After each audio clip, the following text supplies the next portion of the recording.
Fala, gente! Chegou na melhor aula do ano. Olha quem está com a gente hoje. Getúlio Vargas, tido por muitos como o maior de todos, o grande brasileiro. Alguns políticos até o enaltecem. Tido por alguma parte da população como o pai dos pobres, que deixou um legado enorme em sua trajetória política. Mas tido por outros como a mãe dos ricos, um fascista, um homem com atitudes extremamente perversas. Vargas, pai dos pobres ou mãe dos ricos? Então, gente, como vocês já perceberam, hoje quem vai vir é Getúlio Vargas. Mas aqui tem muita coisa que vocês precisam saber e que vocês vão saber de forma detalhada. Vamos junto para a primeira parte da nossa aula. Fique atento, filho de Deus, por favor, porque esse tipo de informação cai tanto em uma prova do Enem, numa prova de vestibular ou até mesmo em provas de concurso. Aqui da Bahia, de onde eu falo, caiu na prova do concurso da Polícia Militar. Era Vargas, e era só o meu aluno marcar que a Era Vargas é o período de 1930 até de 45. Isso você não pode errar. Qualquer outro momento da história de Vargas tem seu próprio nome. Exemplo, período provisório de 30 até 34. Período constitucional de 34 a 37. Estado Novo de 37 a 45. Ou seja, quando eu estiver falando de Era Vargas, é sempre o período total, a casa cheia, os 15 anos ininterruptos de um presidente jamais eleito pela população em todo esse momento.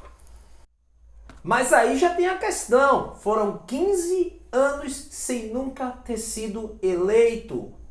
Porém, em 1950, na eleição, ele será eleito e permanecerá no poder de 1951 até 54. Então, se você está achando que a Era Vargas de 30 a 45 representa toda a história de Getúlio Vargas, sinto te dizer, você está redondamente enganado. Mas vem comigo, porque a gente tem algumas perguntas que são extremamente polêmicas logo para o início da trajetória de Getúlio Vargas. Governo provisório de 1930 até 34. Dentro dos nossos livros didáticos, costumam se chamar o momento de Revolução de 1930. Então, Vargas chegará ao poder em uma revolução. E eu, de maneira intencional, faço a pergunta para você, uma pergunta meio polêmica. Vargas, revolucionário ou golpista? Por alguns vieses, vocês vão perceber que Vargas ele é um golpista. Por exemplo, se por um acaso o atual presidente da República tivesse sido votado na urna, mas na hora da disputa, sei lá, Haddad, Ciro, Marina, tivesse mais voto do que ele deveria ser o presidente da República? Com certeza não. Eu perdi no processo eleitoral. É exatamente o que vai acontecer com Getúlio Vargas. Getúlio Vargas vai para a disputa, e na disputa que rolava na política do café com leite, o Partido Republicano Mineiro apoia o governo de Getúlio Vargas na disputa contra Júlio Prestes.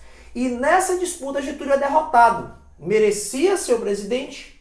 Não. Ele destitui Washington Luiz, presidente da época, não permite Júlio Prestes chegar ao poder e chegar ao poder. Você chama isso de revolucionário ou de golpista?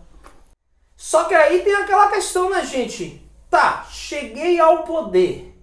Ao chegar ao poder, quais são as atitudes que eu digo se Vargas é revolucionário ou um golpista? Então vamos para as primeiras atitudes de Getúlio Vargas. Vargas chegará ao poder e uma das suas primeiras medidas será fechar o Congresso Nacional. Se qualquer dos nossos últimos presidentes, Fernando Henrique, Lula, Dilma, Temer ou o próprio Bolsonaro, fechasse o Congresso brasileiro, você o chamaria de quê? Democrata? Fascista? Ditador? Qual seria a alcunha, qual seria o adjetivo que você daria para esse rapaz? Então, Getúlio mal chega e já fecha o Congresso. É um ato democrático? Então, gente, fechei o Congresso. Mas se eu só fecho o Congresso, ia ter muita gente com no meu pé de ouvido. cá entre nós, muita gente ia reclamar e com toda a razão. Então o que Getúlio Vargas de maneira sensacional pensou? Para que fechar só o Congresso se eu também posso caçar mandatos? Então eu fecho o Congresso e caço mandatos. Mas aí tem uma terceira parte que também é muito problemática, gente. Os governadores. E se por um acaso o governador for de um partido de oposição ao meu, vai também incomodar. Então eu simplesmente retiro os governadores de oposição e coloco em seu lugar interventores. Quem são os interventores, professor, em uma suposta prova? Pessoas que estavam vinculadas ao movimento tenentista. E vale essa ressalva, o movimento tenentista apoiava tanto o fascismo getulista quanto o comunismo de Luiz Carlos Prestes. Então a gente tem um exército rachado. Esse movimento tenentista que apoiava Getúlio Vargas vai conseguir alguns postos como interventores. Então, homens do Exército Brasileiro ocuparão o cargo de interventor porque Getúlio Vargas não queria ser incomodado. Fecha o Congresso, caça mandatos, retira os governadores.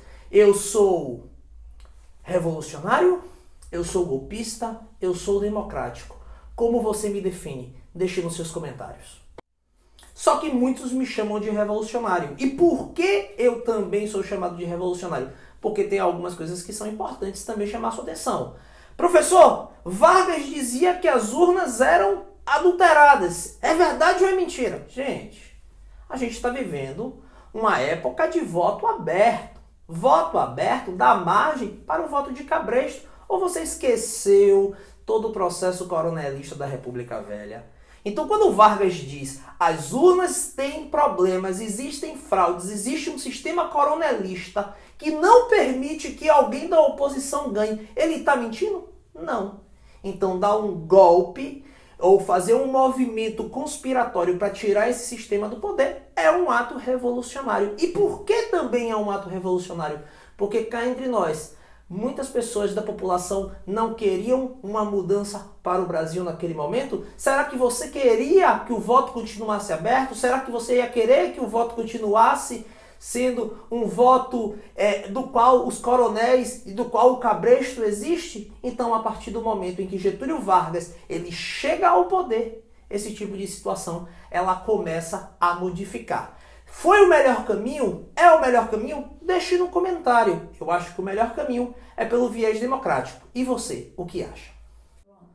Só que aí, gente, se você bota ele como golpista ou bota ele enquanto revolucionário, o que importa vai aparecer a Revolução Constitucionalista de 1932. A população paulista, ela não aceitava duas coisas muito comuns durante o governo de Getúlio Vargas. Primeiro, a retirada do seu governador.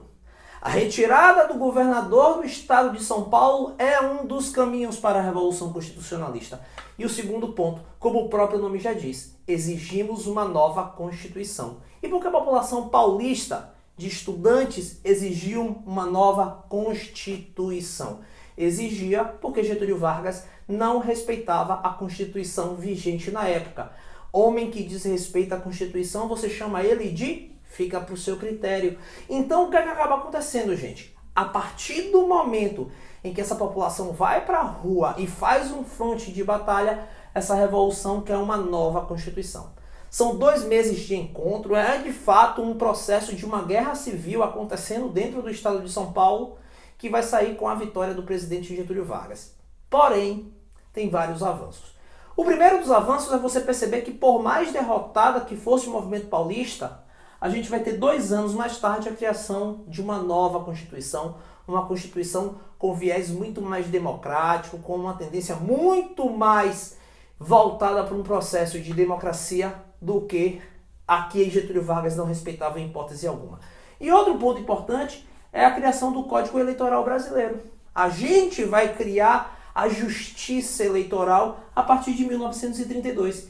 E aí você se pergunta, tá, professor, isso mudou em quê? Então você, menina, você mesmo que está me assistindo nesse exato momento, se você participou do processo e participa do processo eleitoral, é por conta desse Código Eleitoral, de uma nova Justiça Eleitoral, do qual as mulheres começam a fazer parte. Aí, professor, então o senhor está dizendo que Getúlio Vargas ele é bonzinho? Não, o movimento feminista foi sensacional e muito importante para todo um processo de garantir a participação da mulher no voto a partir de 1934. Então, o que é que eu quero te dizer? Por conta do Código Eleitoral, as mulheres passaram a votar. Então, antes de 1934, não existia participação feminina no processo eleitoral. Depois de 34, as mulheres passam a votar.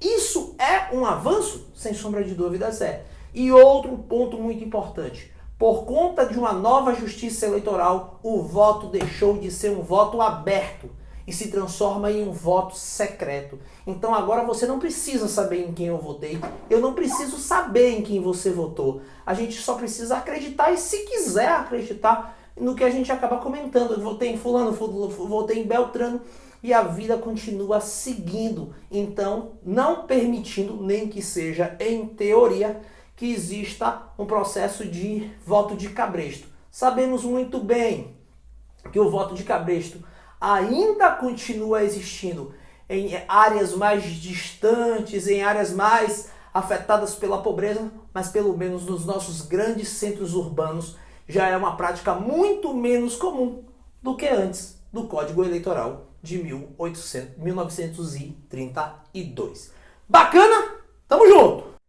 Então, gente, se você gostou da primeira parte dessa aula, dessa grande discussão, desse grande debate, Vargas golpista, Vargas revolucionário, as características do momento, a participação da mulher no voto feminino, toda a mudança para um voto secreto, por favor, se você aprendeu bastante, não esquece de deixar o seu like, não esquece de ativar o sininho das notificações e, por favor, compartilhe esse vídeo para que novas pessoas possam aprender um pouquinho mais de maneira gratuita aqui direto do YouTube para o Brasil inteiro e garantir a sua aprovação no Enem, nos vestibulares tão sonhados. Um forte abraço e até o próximo encontro.